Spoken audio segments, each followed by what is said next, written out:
Hello అండి, అందరికీ నమస్తే. ఈరోజు మన వీడియోలో ఒక డిఫరెంట్ రెసిపీ చూద్దాము. అది మన పచ్చి రొయ్యలు గోంగూర గోదావరి స్పెషల్ అండి. ఈ రెసిపీ అయితే నా ఫేవరెట్ రెసిపీ. ఒకసారి ట్రై చేసి చూడండి, మీకు కూడా ఖచ్చితంగా ఫేవరెట్ అవుతుంది. ఈ వీడియోని స్కిప్ చేయకుండా చివరి వరకు చూడండి.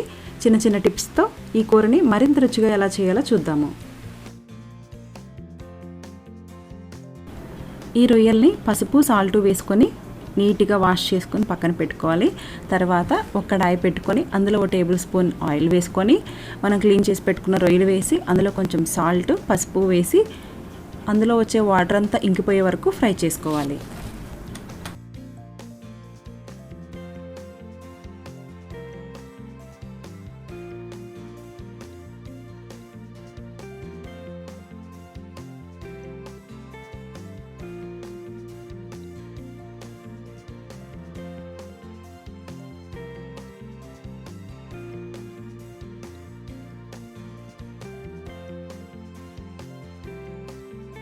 ఈ విధంగా వాటర్ అంతా ఇంకిపోయిన తర్వాత ఇందులో ఒక 1/2 టేబుల్ స్పూన్ అల్లం వెల్లుల్లి పేస్ట్ వేసుకొని మరో 2 నిమిషాల పాటు ఫ్రై చేసుకోవాలి.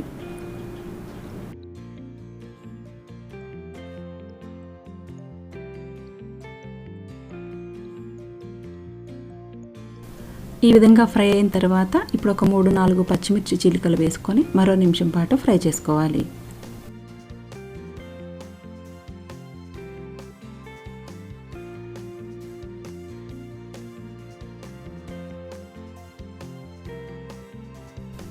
ఈ విధంగా ఫ్రై అయిన రొయ్యల్ని మనం పక్కన పెట్టుకోవాలి. తర్వాత మరో కడాయి పెట్టుకొని 3 టేబుల్ స్పూన్స్ ఆయిల్ వేసుకొని హీట్ అయిన తర్వాత 4-5 ఉల్లిపాయల ముక్కలు వేసుకోవాలి. మనం గోంగూర కాంబినేషన్లో కర్రీ చేస్తున్నాం కాబట్టి కొంచెం ఉల్లిపాయలు ఎక్కువ తీసుకోవాలి.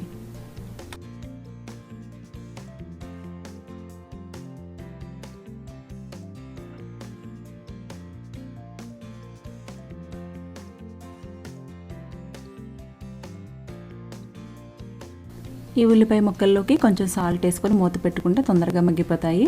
మగ్గిపోయిన తర్వాత ఇప్పుడు మరో 1/2 టేబుల్ స్పూన్ అల్లం వెల్లుల్లి పేస్ట్ వేసుకొని 2 నిమిషాల పాటు ఫ్రై చేసుకోవాలి.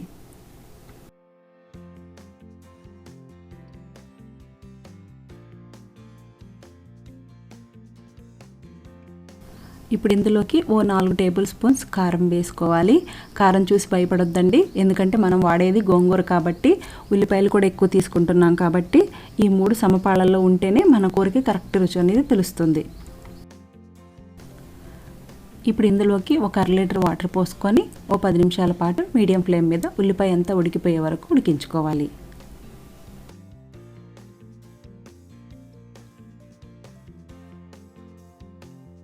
ఈ విధంగా లైట్గా ఆయిల్ బయటకు వస్తున్నప్పుడు మనం ఫ్రై చేసి పక్కన పెట్టుకున్న రొయ్యలు వేసుకొని మరో 10 నిమిషాల పాటు మీడియం ఫ్లేమ్ మీద ఉడికించుకోవాలి.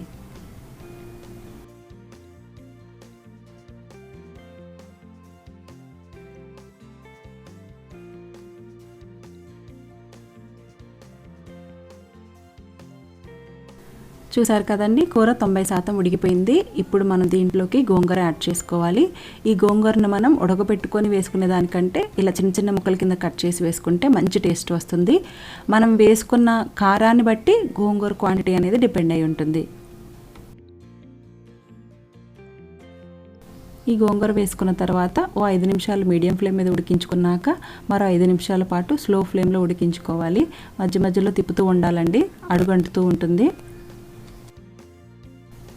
ఒకవేళ మన కూరలో కారంగానే తక్కువగా యూస్ చేసినట్లయితే ఈ గోంగూరతో పాటు ఒక 4-5 పచ్చిమిర్చి కూడా వేసుకోవచ్చు.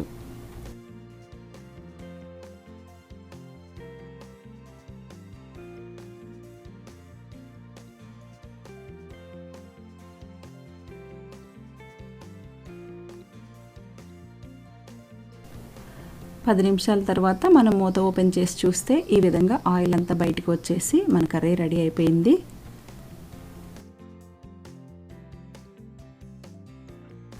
ఇంకా ఈ కూరలోకి ఎటువంటి మసాలాలు యూస్ చేయాల్సిన అవసరం లేదండి. కేవలం ఒక 1/2 టేబుల్ స్పూన్ ధనియా పౌడర్ వేసుకుంటే సరిపోతుంది.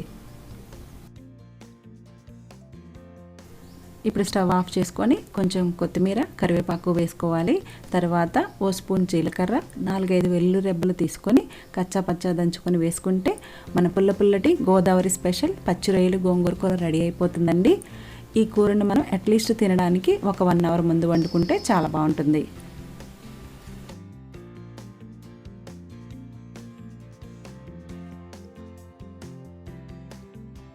రెసిపీ నచ్చింది కదండి, అయితే తప్పకుండా ట్రై చేయండి.